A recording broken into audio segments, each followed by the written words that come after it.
तब्बल 16 वर्षानंतर बुलढाणा जिल्हा केंद्रीय सहकारी बँकेची निवडणूक पार पडली। एकूण 21 जागांसाठी झालेल्या या राजकीय रणसंग्रामात 12 जागा आधीच बिनविरोध झाल्या होत्या।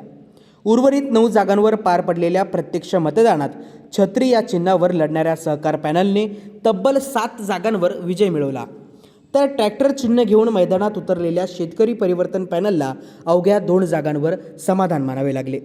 माजी मंत्री डॉक्टर राजेंद्र शिंगणे आणि केंद्रीय मंत्री प्रतापराव जाधव यांच्या नेतृत्वावर मतदारांनी पुन्हा एकदा मोहर उमटवली आहे। दुसरीकडे बँक पुनरुज्जीवनाचा मुद्दा उपस्थित करून राजकीय गणित बदलण्याचा प्रयत्न करणाऱ्या विरोधकांना धक्का बसलेला आहे।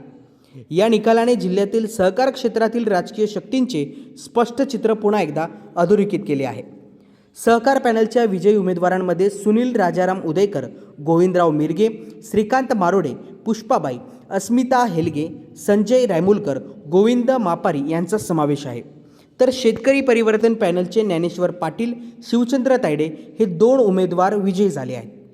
स्वर्गीय अजित पवार शेतकरी परिवर्तन पॅनलच्या माध्यमातून प्रस्थापित सहकार पॅनलला आव्हान देण्याचा प्रयत्न करण्यात आला होता।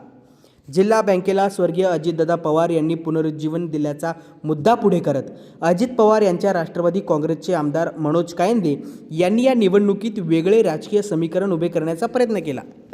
अजित पवार यांच्या राष्ट्रवादी काँग्रेसचा प्रतिनिधी जिल्हा बँकेत पोहोचावा यासाठी आमदार मनोज कायंदे यांनी जोर लावला।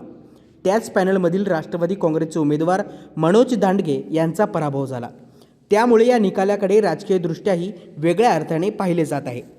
बुलढाणा जिल्हा बँकेच्या निवडणुकीचा हा निकाल केवळ उमेदवारांच्या विजयी पराभवाचा नसून जिल्ह्यातील सहकार क्षेत्रातील सध्याच्या राजकीय शक्तींचे स्पष्ट प्रतिबिंब ठरला आहे।